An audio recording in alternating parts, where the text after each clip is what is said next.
All right, before we get to football, we lost one of the best of our kind last night in the profession, in Shawn Clark's passing. And I wanted to send out our prayers and deep condolences to Shawn Clark's family, his wife Janelle, and daughters Gianna and son Braxton, and the App State community and UCF community, their teams, staff, players. Shawn was a great coach.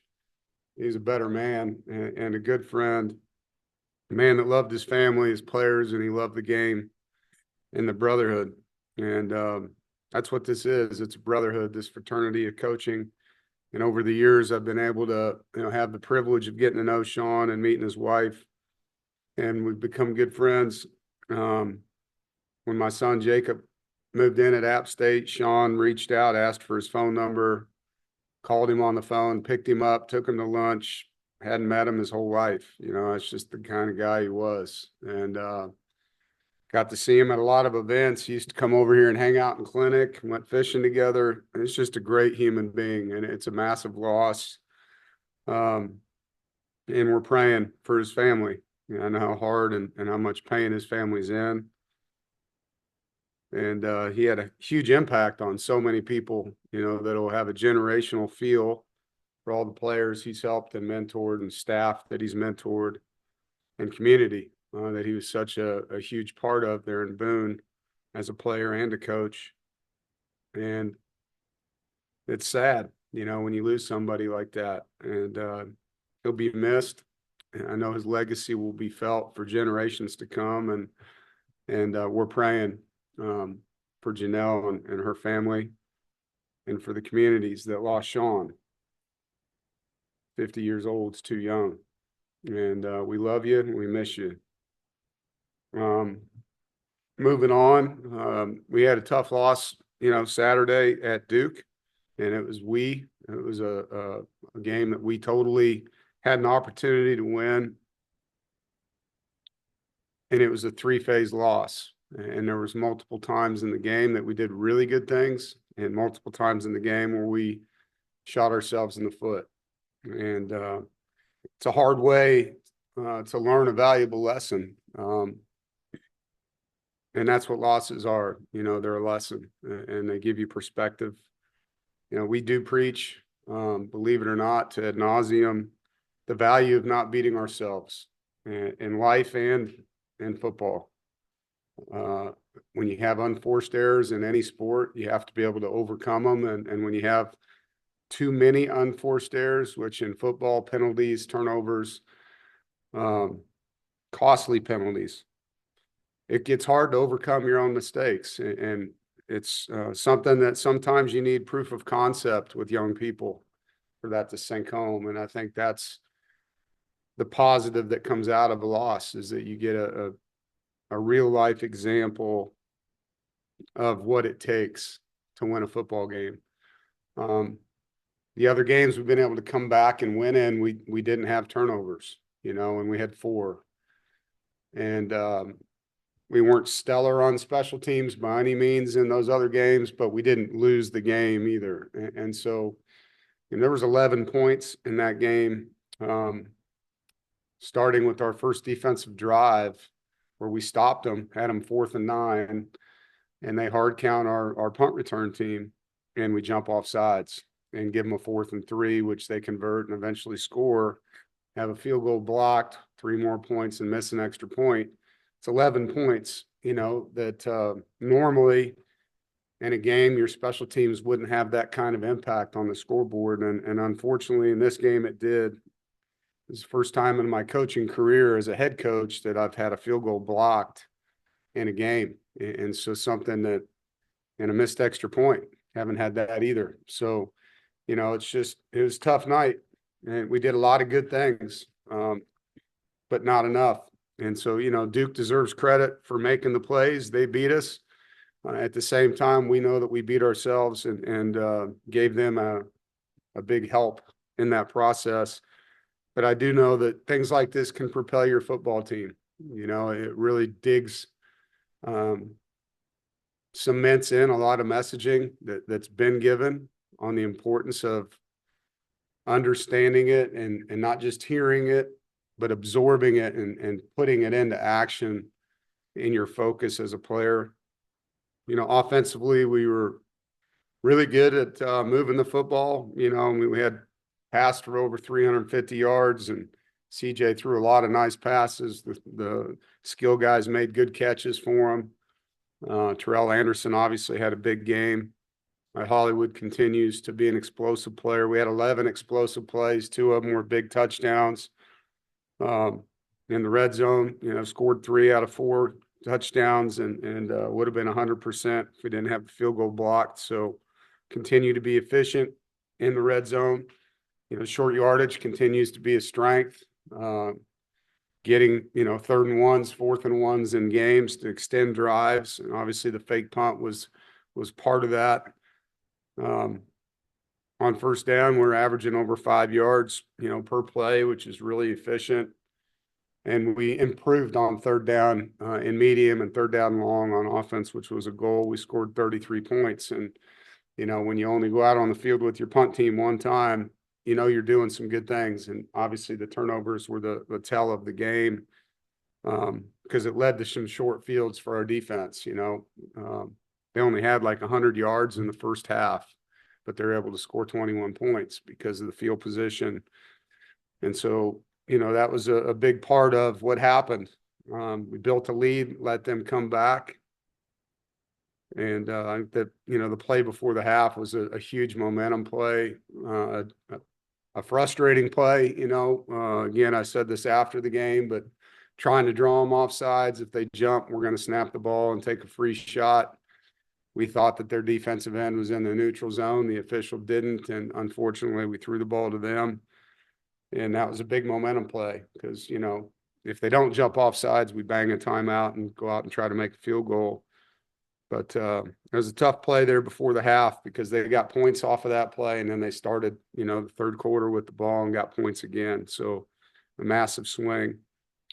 But we still had chances to win the football game and got ourselves back into one possession there at the end and then just couldn't stop them.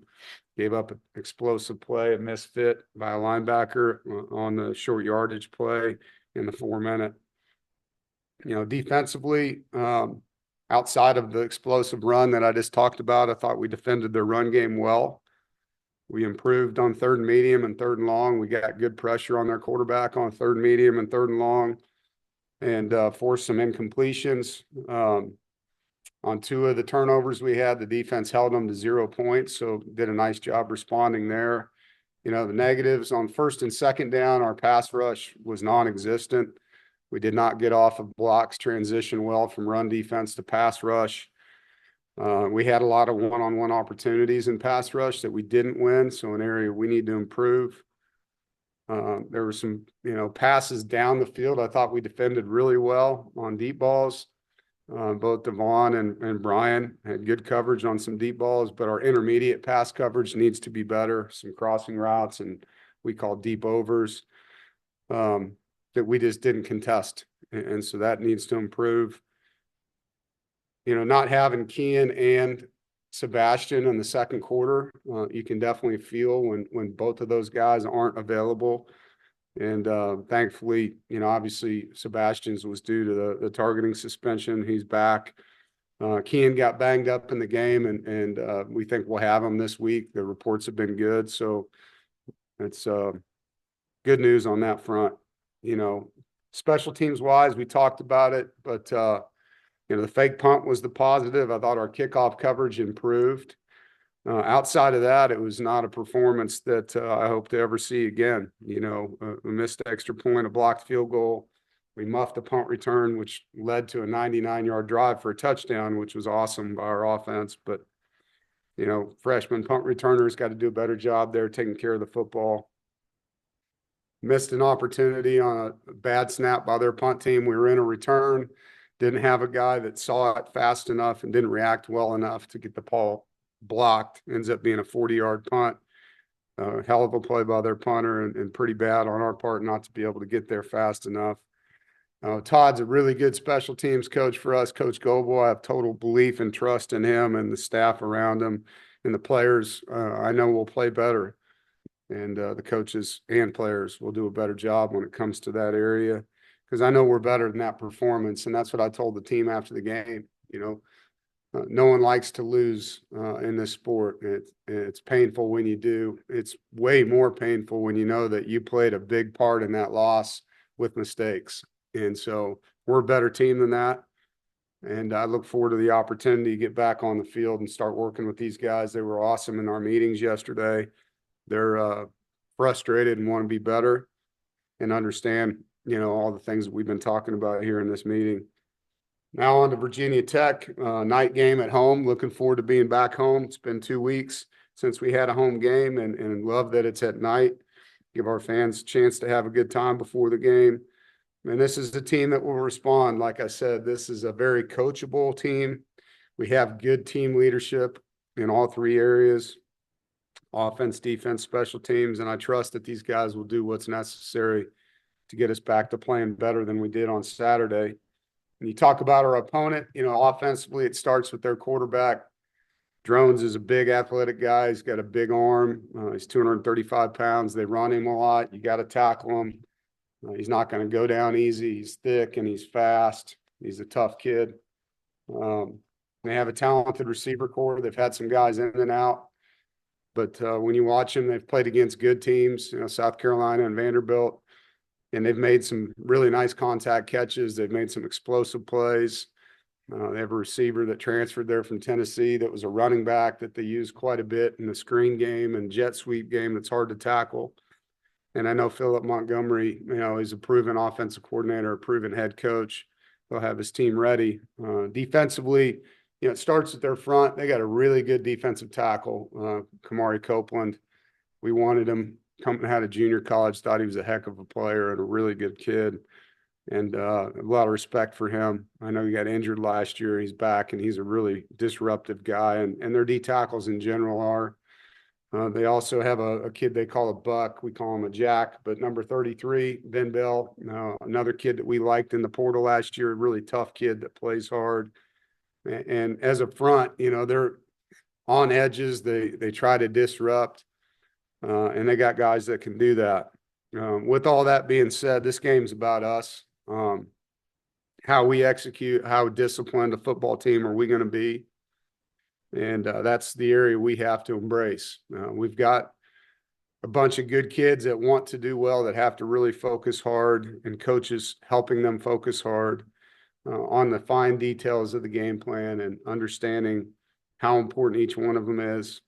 And we have a lot of football in front of us. We got a lot of good young kids to coach and mentor, and I look forward to the challenge that we have each day with these guys to help them.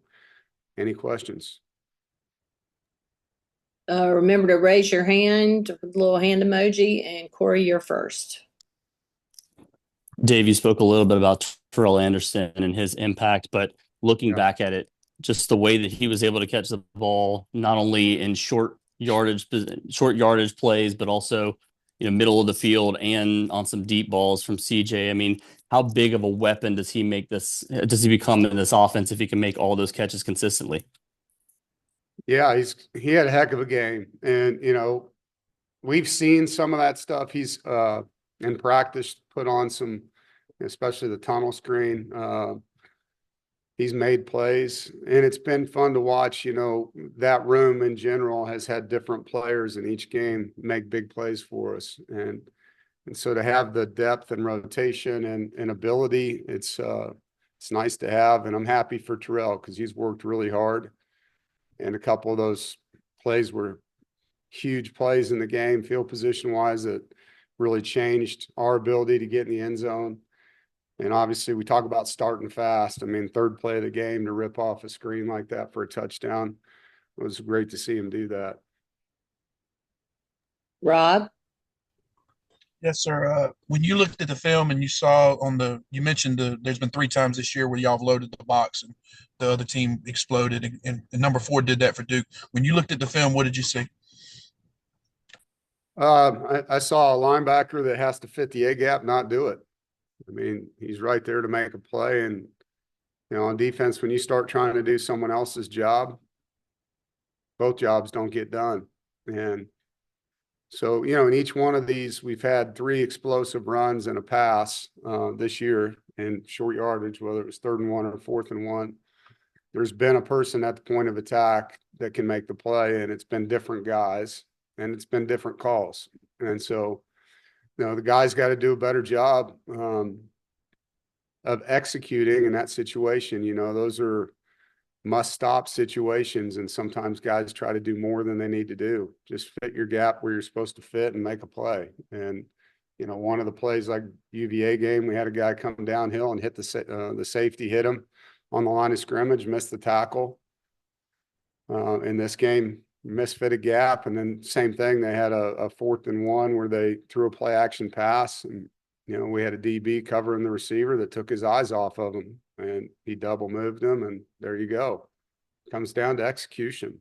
And you know, whether the box is loaded or not, when you get into those heavier sets, it's going to be a situation where someone needs to make a tackle, you know, and then your pursuit's got to overlap. And so we got to be better as coaches getting those kids into those reps. I mean, you're not going to be able to completely predict the formation week to week. They're going to change those things based on, you know, what they have and where they feel like they can have the most success. But the base rules of your run fits and the players that are in the game executing is what it's going to come down to. Noah? Hey, Coach, you guys were able to get Kevon Carter in the game on defense. You know, what's it been like seeing his development, you know, coming in this summer and really earning some opportunities now? Yeah, he's a really talented young man. He proved to us in training camp that he's a fast learner and can make plays. He did a great job in both our scrimmages, and we told him we were going to play him and get him on special teams. He starts on 2 or 3 of our units now, and that through that time, he would show us whether he's ready or not to play on defense. And, you know, with Kian being banged up in the game and Sebastian being out for the first half, with it being, you know, our 4th game, he's had 3 games of on the field play where he's gotten better and better. And it's an opportunity for us to use our depth and for him to continue to grow in the package because he's a really talented young player. We're excited about him. Zoe? How do you plan to regroup your team while they're going through a hard time on the field? You just stick together. I mean, the first thing you do is you block the outside noise. There's a lot of people, you know, when you lose games that turn on you, and that's what you don't listen to. You know, you turn to each other. You take ownership for the things that you need to be better at, and then you go back to work. And that's the beauty of college football. You know, when that game's over, win or lose, you got about 24 hours to dwell on it, and then you got to move on. And you get about 6 days before you get a chance to get that taste out of your mouth.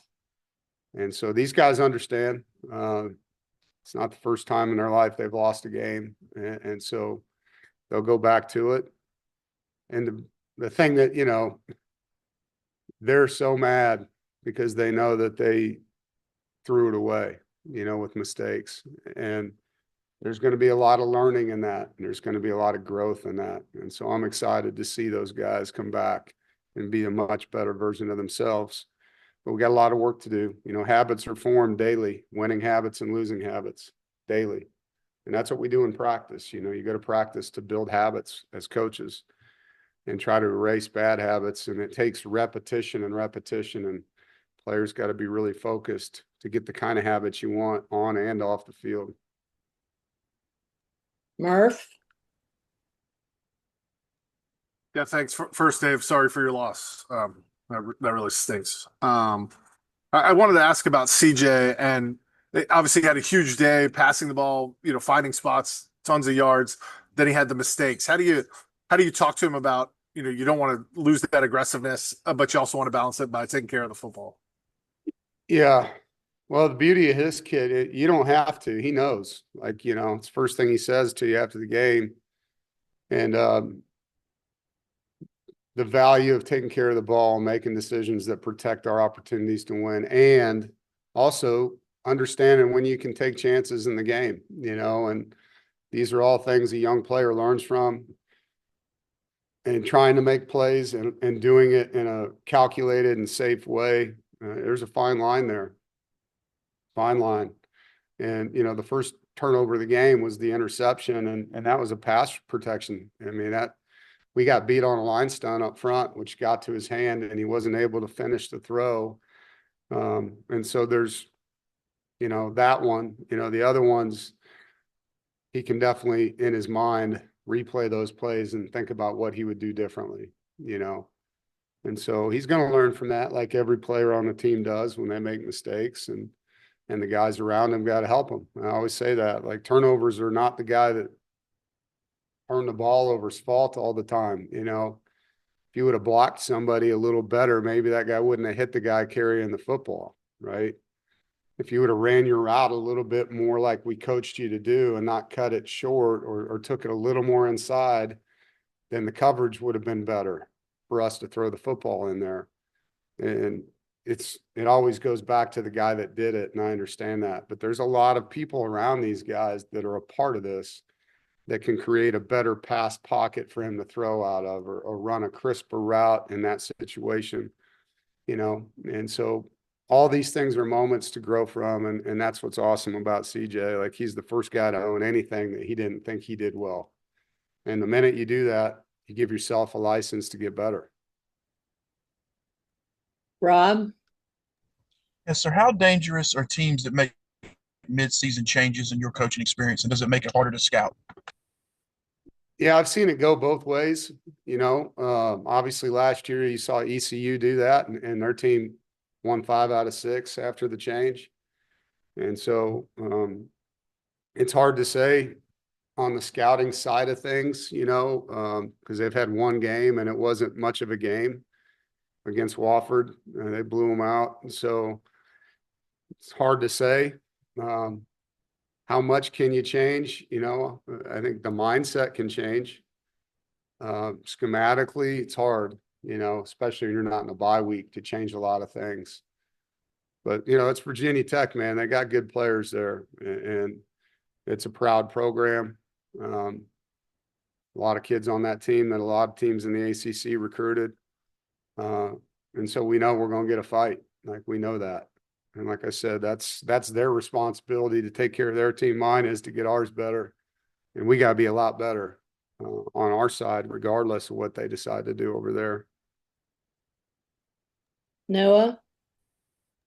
Yeah, Coach, you talked about CJ being kind of one of his toughest critics and being the first to own a mistake. How important is that in the development of a young quarterback, of him owning that right away before you even have to say anything? I think it's critical for anybody. I mean, especially somebody that's in a leadership position, because a lot of people in this world will make excuses and blame others or complain. People that own things have a chance, like I said, a license to improve. And he does that naturally. He does that because how he was raised, and his family did a great job bringing him up. And that's why he gets better fast. That's why you see the improvements you see in him as a player. All right. I don't see any other hands up. Thank you, guys. Thanks, Coach. Thanks, everybody.